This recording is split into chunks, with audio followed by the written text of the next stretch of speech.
Hello everybody and welcome back to the channel. So in today's video we are going to be talking about the match between FC Barcelona and Linares, and in this game Barcelona has won against Linares 2-1. We're also going to be discussing the future of Philippe Coutinho and talk about the current situation of Dembele. We're going to be doing that within the first half of this video. Then we will talk about the match between Barcelona and Linares. If you guys do just want to see the match review of this game, it's going to be down in the timeline down below. It's going to be very organized. You guys can just skip to that mark and then you will be set and done from there. Hopefully that does help. But first, I do want to shout out the OneFootball app. The OneFootball app is considered as the best football app you could find within the App Store when it does come to the latest player news, team news. If you want to follow your team within La Liga or the Premier League or the German League, you guys would be able to do that within the OneFootball app. You guys would also be able to see the latest transfer news, anything regarding your favorite player or team. All of that is going to be compact within one app. And for those of you guys who are in the UK, you guys are also able to see La Liga highlights. If you guys do want to see some highlights regarding Real Madrid, Barcelona, Atletico Madrid, all of that again is going to be within the OneFootball app. If you guys do want to download the app, you guys can either scan the barcode that you do see on the video, or you can look at the link which will be in the description box down below. But now let's get back into the video. But again, we're first going to be starting with Coutinho and the situation of Dembele. But lastly, I want to say one more thing. If I do sound kind of like sick, or if my voice sounds very different, it is because I am experiencing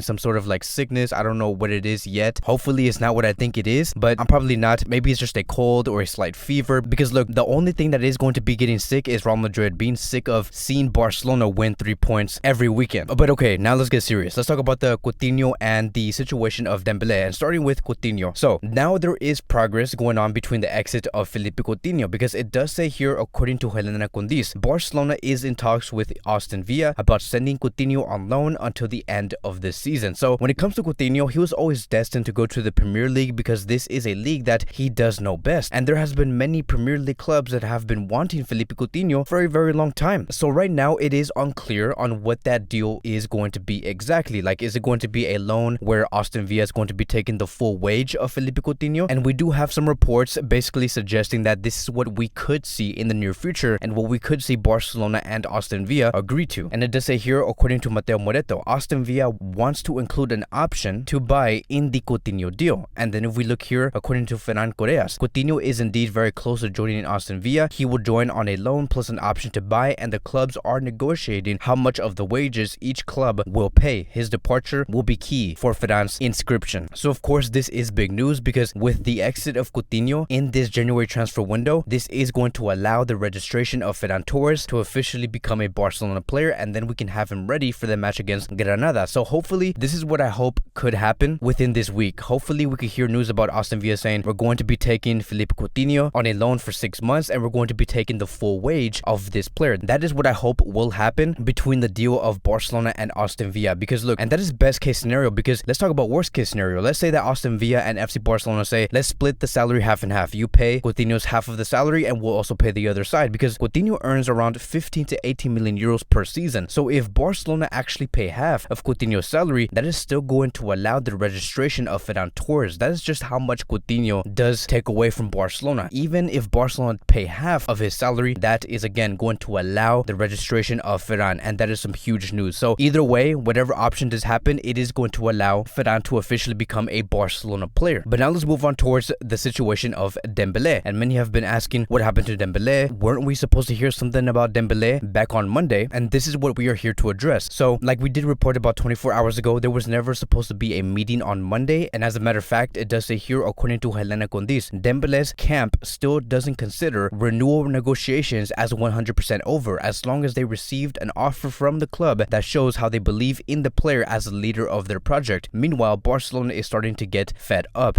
Now, one thing that I do want to point out here that is very important is going to be this. I want us to notice something here about this report. Notice how the camp of Dembele do want to see Dembele be treated as if he was a leader. And I have so much trouble believing that are not placing Dembele as a leader in the pitch, because sportingly we know that the managers in Barcelona do see this player as one of the protagonists of this next generation. Like, they have signaled this enough, and we have seen Xavi praise this player so many times. Like, for example, look at what Xavi did say yesterday. I am waiting for Dembele to make an effort. The sporting project here cannot be better for him. He will not be happier anywhere else than at Barcelona. We'll see what he decides. I hope he can make an effort, and I still hope hope so. So I have a lot of trouble believing that. I think that Barcelona have made it very clear that sportingly he is a leader. Xavi has said many times that he's going to integrate him, that he believes he is going to be a very important player for his version of Barcelona. So what could this mean? What does it mean when it does say that the camp still doesn't consider Barcelona placing Dembele as the leader of their project? And I think that that does come down to one thing. I think that what the camp of Dembele is asking coming from Barcelona is that we want you guys to act as if Dembele was a leader by giving him a very strong contract, something that presents one of the highest salaries in this club, a contract that has many bonuses, less variables, and more of a fixed salary. That is what I do think the camp is asking for. They want to see a much more improved contract to greatly show that yes,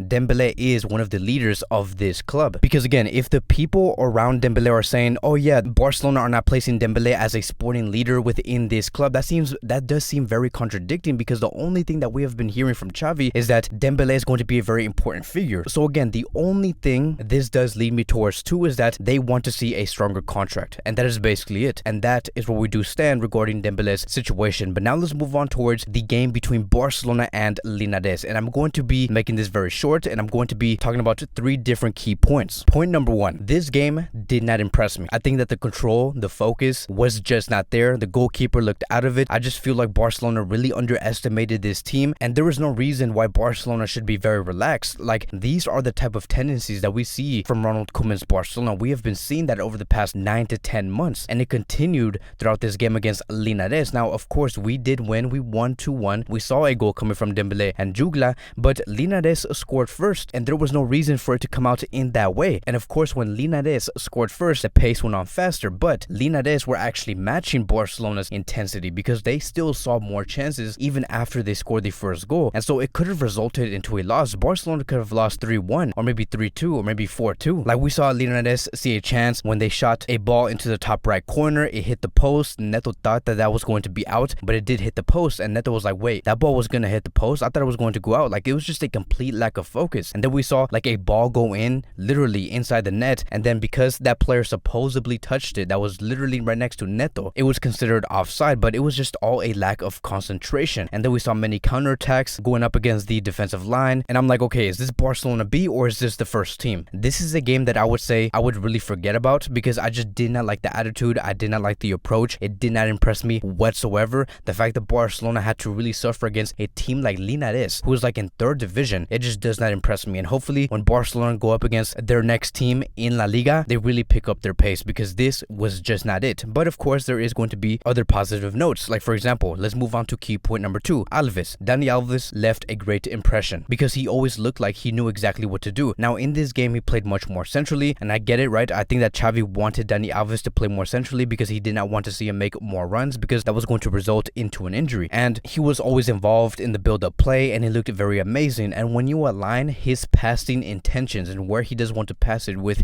his experience, everything comes out so perfect. Now, of course, because of his physicality, because he is getting older, his distribution on the passes is somewhat kind of slow, but the intentions is there. He's always looking to make the right decision. Barcelona always look like they are in much safer hands when Dani Alves has the ball, and I love that. And I love how he was very active on the pitch, speaking with the players, saying, look, pass it in this way, or look, I'm open, or look, move over there while I go this way. He really does look like a leader on the pitch for the players. He is the true definition of what a backup right back should be. He shows no downfalls. He has the experience, and he has the right back position very, very well covered. Now let's move on towards the last key point, which is the 3rd key point, and that is about Dembele. Dembele's involvement in this game was tremendous. I loved it. He was one of the players that did score in this match against Linares along with Jutgla. Dembele shot that ball into the bottom left corner. The goalkeeper just seemed to not time his dive enough. That did result into a goal. And besides the goal, Dembele looked very active on the pitch. His dribbles, his understanding of what spaces to attack, his quick feet, all of that was so great. And his enthusiasm, right? I love to see Dembele's enthusiasm on the pitch, because he does look like he wants to succeed. His attitude is also 100%. And even though, yes, he did score in this match against Linares, I felt like Dembele could have been much more definitive, which I think will come in time. He could have scored 2 or 3 goals in this match, but sometimes he does have his body language very low, and the ball goes straight to the goalkeeper very soft, and then it does not result into anything. So hopefully in the future we can see Dembele become much more definitive. And that is it, right? Barcelona has progressed to the next round. They will be going to the round of 16. 16. We have beaten Linares and we move. That is going to be wrapping up today's Barcelona daily news and post-match review. Thank you guys so much for watching. If you guys are new here, welcome to the channel. Please like, subscribe, comment, and I'll see you guys in the next video.